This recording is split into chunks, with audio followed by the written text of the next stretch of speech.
Carnival Panorama Dry Dock Drama. Royal Caribbean pricing and activity that is quite obscene. And MSC Cruises has announced their plans for their island.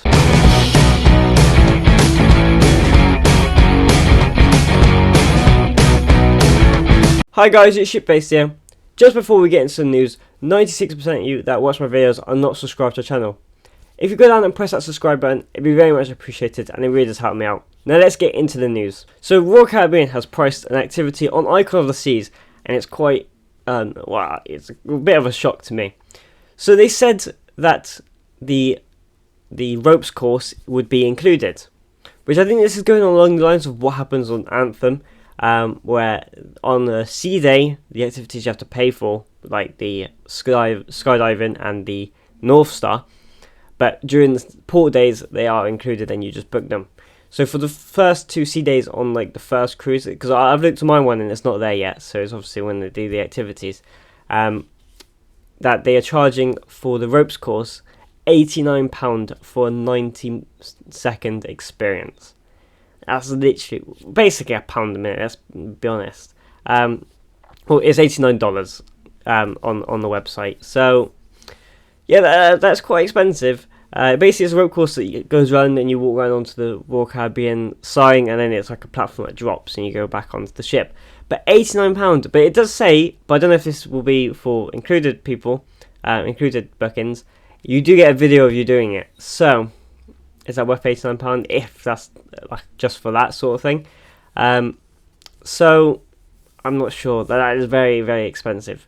But then once you get on board at 6 o'clock on whichever day, because you're in there for a week, you have to book it for free on a port day. So yeah, I would feel kind of, for people who don't know, lots of people who have cruised with Royal Caribbean before will have booked Icon of the Seas. So I would say like 75% of people probably have, but people on Anthem were booking the skydiving, thinking that you have to pay for it, and then finding out on the ship it's free for. There was only 5 sea days, and the rest it's a 40-night cruise, and the rest were port days, and people getting the same experience, but they have to just pay for it. It's just it is very weird. The North Star, you do get a bit of a different experience because it goes off the side of the ship and whatnot, but on port days it only goes up and then a little bit to the side.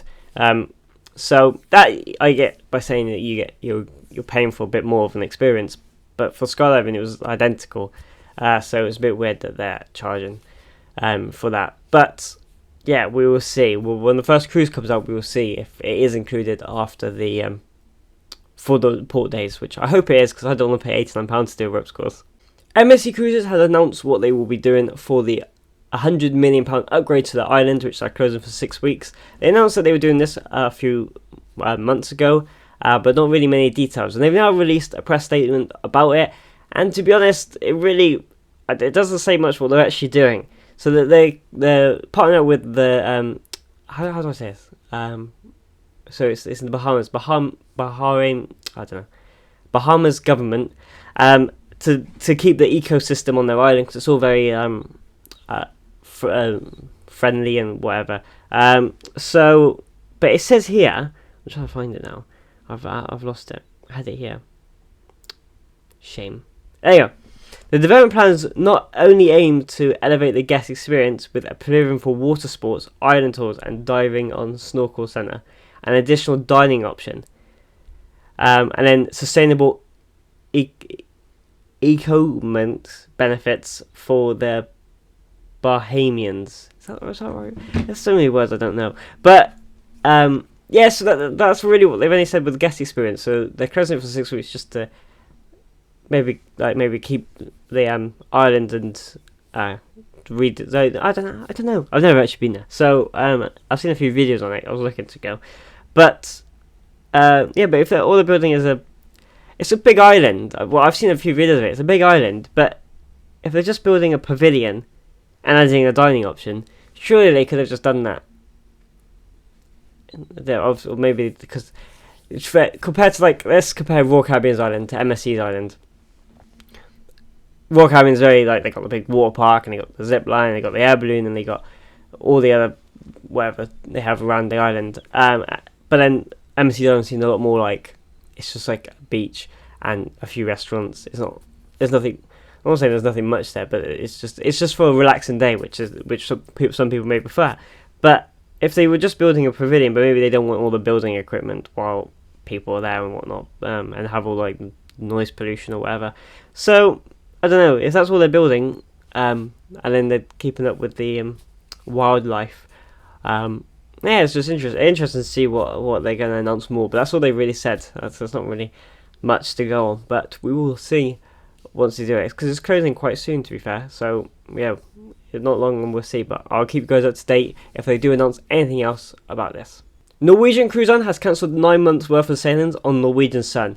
Through late March to early November, they've cancelled 22 sailings. This is due to fleet redeployment, and it says on this article that due to it being cancelled, people are wondering what the fate of the ship's going to be, because it's not one of the new ships.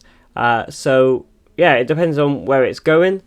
But to cancel 22 cruises, so they've not announced anything of where it's going, what's happening. They've just cancelled 22 cruises. So once we find out where Norwegian Sun is going, yeah, it's not very good. There's lots and lots of cancellations. So the third week in a row, I'm talking about Carnival Panorama. So it started off with propulsion issues and not being able to find a shipyard. They have found a shipyard, so that is good news. It's going to Oregon. There's so much to this story. Portland in Oregon. So they found the shipyard, but on the way to the shipyard, they found that they couldn't navigate through the low bridges, so I had to take a detour to Columbus. Oh, there's so many things there. Victoria, British Columbia. That's how I say that. So they couldn't go under the bridge, so they've had to detour there. And they're actually going to dismantle the funnel while being there, so they can get under the bridge. It was the low bridge spanning Columbia River. So another twist to this story. They had propulsion problems, they couldn't find the shipyard. They found the shipyard, now they can't get under the bridge to get to the shipyard.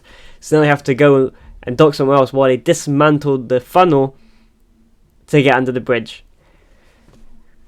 Like, genuinely, they wanted this ship out in like another... in like 2 weeks or so.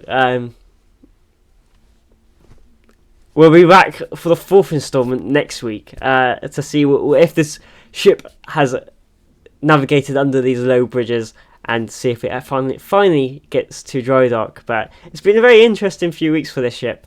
But unfortunate for the people who have had their cruises cancelled. But yeah, we will see what the next twist to the tale of this is for this ship. That is all the news I got for you guys this week. Thank you so much for watching. It's very much appreciated. If you like what you see, please press the like button and subscribe to our channel. It's very much appreciated and it really does help me out. Thank you to my 2 members now, I can say it plurally, Cruising for One and my dad. So thank you very much. It's very much appreciated. Yeah, if you'd like to join, it's in the description down below. So go down and check out what the Ship Face crew is all about. I'm also on Instagram, TikTok and Twitter. It's links in the description below to go and follow me on those platforms. Thank you for watching. It's been Ship Face here, and I'll see you guys in the next video.